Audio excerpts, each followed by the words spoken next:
ନମସ୍କାର ପ୍ରିୟ ଦର୍ଶକ ବନ୍ଧୁଗଣ, ଭକ୍ତିର ଶକ୍ତି ଚ୍ୟାନେଲରେ ଆପଣମାନଙ୍କୁ ସ୍ୱାଗତ ଓ ଅଭିନନ୍ଦନ।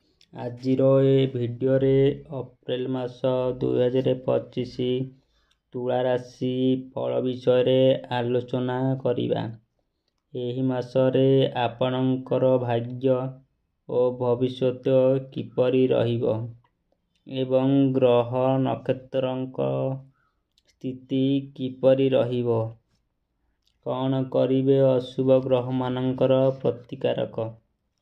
ସର୍ବପ୍ରଥମେ ଆମର ଏ ଚ୍ୟାନେଲଟିକୁ ସବସ୍କ୍ରାଇବ କରିନିଅନ୍ତୁ ଏବଂ ଭିଡ଼ିଓଟି ଭଲ ଲାଗିଲେ ଲାଇକ୍ କରି କମେଣ୍ଟରେ ଜୟ ଶ୍ରୀରାମ ଲେଖନ୍ତୁ। ଚାଲନ୍ତୁ କାର୍ଯ୍ୟକ୍ରମକୁ ଆରମ୍ଭ କରିବା। ଏପ୍ରିଲ ମାସ 2025 ତୁଳା ରାଶି ମାସିକ ରାଶିଫଳ। ରାଶିଚକ୍ରର ସପ୍ତମ ଭାଗ ହେଲା ତୁଳା ରାଶି। ତୁଳା ରାଶିର ଅଧିପତି ହେଉଛନ୍ତି ଶୁକ୍ର। କ'ଣ ଭୋଗ ରହିବ ଏହି ତୁଳା ରାଶିର ବ୍ୟକ୍ତି ବିଶେଷଙ୍କ ପାଇଁ? ଆପଣଙ୍କର ଭାଗ୍ୟରେ ଆପଣଙ୍କର ଅଧିପତି ଶୁକ୍ର। ଶୁକ୍ର ଆପଣଙ୍କର ଷଷ୍ଠ ଗୃହରେ ଅଛନ୍ତି। ରାହୁ, କେତୁ, ବୁଧ, ଶନିଙ୍କ ସହିତ ରହିଛନ୍ତି ଏବଂ ଅଷ୍ଟମ ଗୃହରେ ବୃହସ୍ପତି ଅବସ୍ଥାନ କରିଛନ୍ତି। ନବମ ସ୍ଥାନରେ ମଙ୍ଗଳ ରହିଛନ୍ତି। ଦ୍ୱାଦଶ ଗୃହରେ କେତୁ। ପ୍ରଥମେ ସ୍ୱାସ୍ଥ୍ୟ କଥା ଆଲୋଚନା କରିବା। ସ୍ୱାସ୍ଥ୍ୟରେ ଯେହେତୁ ପ୍ରଥମ ଭାଗ ସ୍ୱାସ୍ଥ୍ୟ ଗୃହ ଅଟେ, ପ୍ରଥମ ଗୃହ ସ୍ୱାସ୍ଥ୍ୟକୁ କୁହାଯାଏ। ପେଟଜନିତ ସମସ୍ୟା ନିଶ୍ଚୟ ଭାବରେ ଦେଖା ଦେଇପାରେ। ଖାଦ୍ୟରେ ଆପଣ ନିୟନ୍ତ୍ରଣ ରକ୍ଷା କରନ୍ତୁ। ରାତିରେ ଲେଟ୍ରେ ଭୋଜନ କରନ୍ତୁ ନାହିଁ। ଫାଷ୍ଟ ଫୁଡ୍ ଖାଆନ୍ତୁ ନାହିଁ। ଗରମ ଗରମ କିଛି ଖାଦ୍ୟ ଖାଆନ୍ତୁ ନାହିଁ। ଫାଷ୍ଟ ଫୁଡ୍ ଠାରୁ ଦୂରେଇ ରୁହନ୍ତୁ। ଏହି ମାସରେ ଛୋଟମୋଟ ସମସ୍ୟା ଦେଖାଦେଇପାରେ। ବିଦ୍ୟାର୍ଥୀମାନଙ୍କର ବହୁତ ଶୁଭଫଳ ମିଳିବ। ପାଠପଢ଼ାକୁ ନେଇ ଟେନସନ୍ ରହିବେ, କିନ୍ତୁ ଶୁଭଫଳ ନିଶ୍ଚିତ ରହିବ। ତୁଳା ରାଶି ଶନିଙ୍କ ଚଳନ ନିଶ୍ଚିତ ଶୁଭତ୍ୱ ପ୍ରାପ୍ତି କରିବେ। ଏହି ଏପ୍ରିଲ ମାସ ଭଲରେ କଟିବ। ଲଭ୍ ରିଲେସନ୍ ଭଲ ଅଛି, କିନ୍ତୁ ଆପଣଙ୍କ କ୍ରୋଧକୁ ନିୟନ୍ତ୍ରଣ କରନ୍ତୁ। ଛୋଟ କଥାରେ କଳି ହୋଇପାରେ।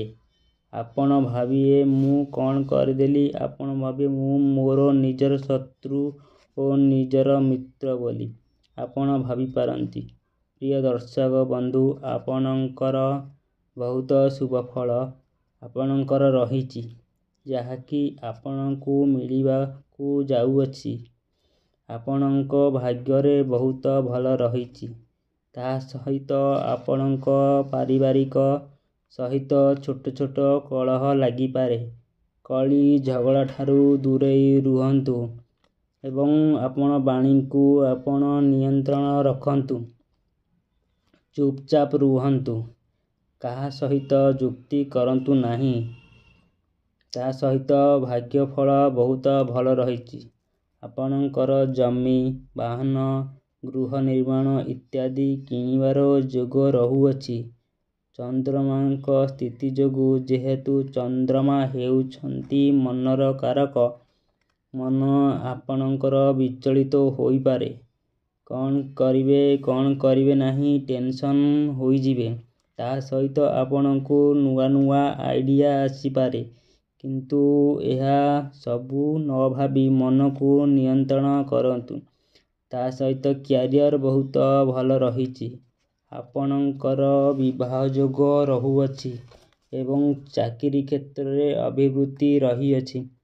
ପ୍ଲେସମେଣ୍ଟ ମଧ୍ୟ ରହିଛି। ଆପଣ ଅଧିକ ଶୁଭଫଳ ପ୍ରାପ୍ତି ପାଇଁ ଘରେ ସୁନ୍ଦରକାଣ୍ଡ ପାଠ କରନ୍ତୁ। ସୂର୍ଯ୍ୟଙ୍କୁ ଜଳ ଚଢ଼ାନ୍ତୁ। ଛୋଟମୋଟ ପକ୍ଷୀମାନଙ୍କୁ ଖାଦ୍ୟ ଦିଅନ୍ତୁ ଏବଂ ଜଳ ଦିଅନ୍ତୁ। ଏହା ଫଳରେ ଆପଣଙ୍କର ବହୁତ ଲାଭ ହେବ। ଅଧିକ ଶୁଭ ଫଳ ପାଇଁ ମା ଦକ୍ଷିଣକାଳୀଙ୍କୁ ଦର୍ଶନ କରନ୍ତୁ। ଏ ଥିଲା ଏପ୍ରିଲ ମାସର ରାଶିଫଳ। ଧନ୍ୟବାଦ।